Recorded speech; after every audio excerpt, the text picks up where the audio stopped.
guyyaa kanaan nu ga'e isiniin jecha akkam jirtu nagaa keessanii barri 2014 bara gaddaa bara boo'ichaa ture barri 2015 kunoo maal qabatee dhufe barri kun kan jaalalaa kan tokkummaa kan biyyi keenya kan beela itti ba'u kan rakkate rakkina itti ba'u nu haa taasisu hundi keessaniyyuu amantaa qabdaniin rabbi keessan kadhachaa guyyaa har'aa kanaan rabbiin kan nu ga'e misgaanaan isaa hunda jalaayyuu hin badin jecha har'a obboleettii kiyyaa lammii bageettii isin ga'e hundi keessaniyyuu hiriyaawwan koo kanaan sooshaal miidiyaa irratti isin beeku hundi keessaniyyuu baga guyyaa har'aa kanaan isiniin ga'e isiniin jechuun jaaladha ani obboleettiin teessan Faasikaa Tasfaayee baga geessan ayyaanni kun kan jaalalaa kan tokkummaa kan biyyi keenya nagaa itti argatu kan lammiin keenya beelaa itti ba'u nu haa taasisu anis akkasuma kunoo har'a uffata warra ijoollee abboorri jimmaatiin akkatti fataa jedhee isinii dhufee jira mana obboleettii kiyyaa affeerranaa gooteef galatoomisin jedha obboleettii tooyi baga siin ga'e sirbuudhaaf garuu haalatti sirbanii kan qaamee kana baay'ee hin beeku baga itti isiniin geessin jechuun jaaladha ammas irra deebiidhaani barri kun kan jaalalaa kan tokkummaa kan biyyi keenya nagaa itti argatu nu haa taasisu isiniin jedha obboleewwan koo baay'ee sin jaaladhu hunda keessaniyyuu baga isiniin ga'e hundi keenyayyuu amantaa qabnuun rabbii kadhachaa barri kun bara gadda barri 2014 akkasuma hundi keenyayyuu ni beekna bara 2012 irraa kaasee bara gaddaa bara boo'ichaa ture keessattuyyuu sabaaf sablammii uummata oromootiif jechuudha barri kun bara gaddaa ture. Akkasumas artistii keenya jaalatamaa artistii keenya qaroo sabaa guyyaa itti hidhamnee barri 2012 jechuudha. Akkasumas jaalatamaa keenya qaalii keenya artistii jaalatamaa artistaa Haacaaluu Hundeessaa rabbiin namseesaa nu hamaaru jecha rabbiin kan seenaa qabu seenaan hin irraanfatu kan seenaa hin qabne kan garaadhaaf jiraatu malee kan seenaa qabu yeroo hundaa seenaan hin yaadata jechuudha. Akkasumas immoo rabbiin ijoollee isaa gurguddisee fi bakka wanta abbaan isaanii irraa dhiisee deemisan ijoolleen isaa akka bakka isaa bu'anii uummata Oromootiif akka Haacaaluu jaalatan uummanni Oromoo hundiyyuu hin beekna kan Haacaaluu uummata Oromoo qofa taa'u Haacaaluu kan afaan keenyayyuu ni beekne ni jaalata kanaafiyyuu akkasumas rabbiin namseesaa hamaaru jecha haasaa isinitti hin baay'isu kanaafuu baga gammanne baga guyyaa har'aa kanaan rabbiin nu ga'e hundi keenya yookaan kan argine meeqatu jira akkasumas dammoo warroonni maatii keenya irraa fagaannee jirru jechuudha maatii keenya biratti nagaan gallee jaalala tokko harmee keenya wajjin akka kiyyatti isinis harmee keessan yaaddan jedhee abdiin qaba haadha keenya biratti gallee fataa jennee zanaa jennee bara itti jiraannu nu haa taasisu akkasumas baay'ee afuura sila ta'ee fanaan viidiyoo adda kutee isin jedha obboleewwan koo baay'ee afuura jira kanaafiyyuu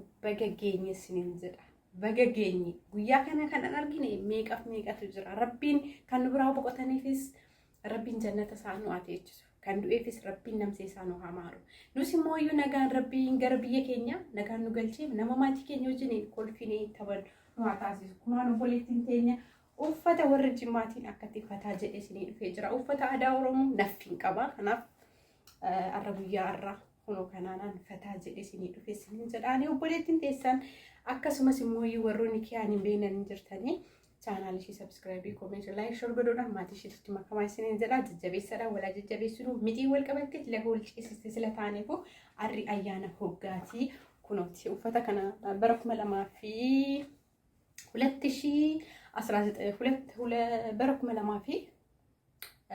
fide jechuudha uffata kana kunooti amma mana wajjin jira jechuudha uffadhee hin beeku isti harramee nan uffadhee tanne bara 2010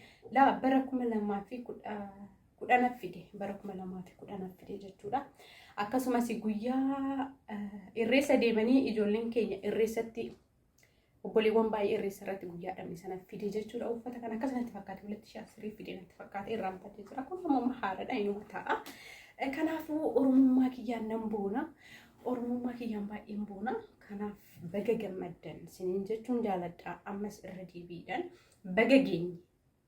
baga geenye sila isiniifan taphadhaa isiniifan kolfaa hin beeku ani qaamee sirbuudha isiniin jedha obboleewwan koo baga kanaan nu ga'e isiniin jedha hundi keessanii hiriyoowwan koo kanan YouTube irratti hin beekan maqaa keessan hunda yaamee fixuu kan akka walee kan akka hinaan kan akka busee kan akka madii kan akka masarat kan akka ayyaantuu ijoollee baay'ee jira kanan sooshaal miidiyaa kanarratti obboleewwan gaggaarii baradhe kan akka kiyyaa kan akka faanuu kan akka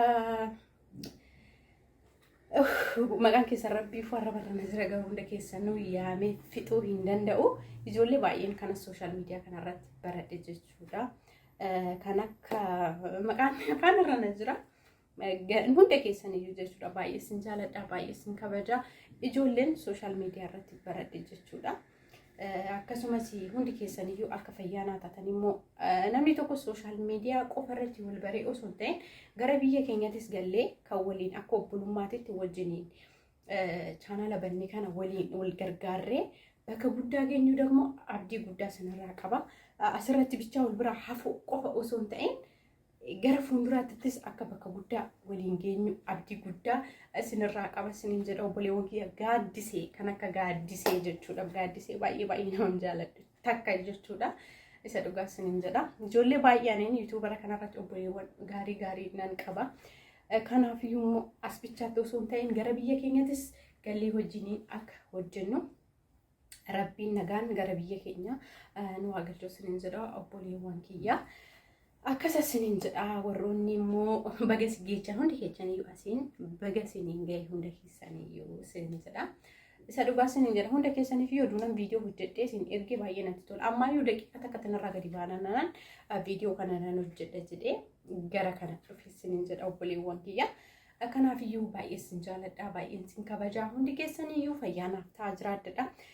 Lammii kiyyoo lammii ደግሞ namoonni hin beekne hin jirtanii chaanaal ishee sabiskiraayibii godhaa jajjabeessadha. Baay'ee isheen nu gadi jedheetin yaada malee nu bil jedhee yaadu baay'ee nama natti toltu. Kanaafiyyuu walaa jajjabeessinu baay'ee afuura baay'ee tokko afuura kanaan mana hin jedhamne afuuraa jira. Baga geenye ammas irra deebiidhaan barri 2014 bara boo'ichaa bara gaddaa achi qorrashatti gannee bara 2015 immoo weelkaam jennee qabannee bara haaraa kanarratti immoo hundi keessaniyyuu kaayyoo mataa keessanii qabdanii hundi keenyayyuu kaayyoo mataa ofii ni qabna. Kan biyya ofii galuudhaaf immoo qophiirra jiru rabbiin nagaan gara biyya isaatiitti isaa galchu jechuudha. Kan galee immoo eerumuudhaaf hawwu rabbiin nagaan gara biyya isaa nagaan galchee nama cidha gaarii gaa'ela gaarii godhatu isaa taasisu. Kan da'e immoo iyyuu daa'ima qabu rabbiin nagaan gara daa'ima isaa galchu jedhee isa afii tsalootii godha jechuudha. Hundi keessaniyyuu kan bara 2015 kan itti muufattanii jiraatte kan itti wanna xiqqoo irratti walirratti buutanii jiraattan dhiifama walii godha. Guyyaa har'aa kana qofa qabna jechuudha. Sila ta'eef guyyaa har'aa kana hundi keessaniyyuu kan walitti muufattan dhiifama walii godha. Kan namatti gadditanis namatti hin gaddina. Barri 2015 wanna nu qabatee dhufe ni beeknu sila ta'eefuu kanaafiyyuu baga kanaa siniin geessiniin jechuun jaaladha obboleewwan kiyya. Hundi keessaniyyuu fayyaanaaf ta'aa jiraadha. Rabbiin nagaan gara biyya keenya Oromiyaatti nagaan nu haa galchu siniin jechuun jaaladha. Fayyaanaaf ta'aa jiraadha. Amma walitti deebinutti turtii gaarii baga gammaddan. Barri kun bara gaarii bara jaalala bara tokkummaa nu haa ta'u siniin jechuun jaaladha. Kunooti uffanni kiyya isinitti mul'atu maalirra kuree isinitti argisiisa. Kanaaf nagaaf naa ta'aadha. Baay'ee sin jaaladha baay'ee sin kabaja. Ciao.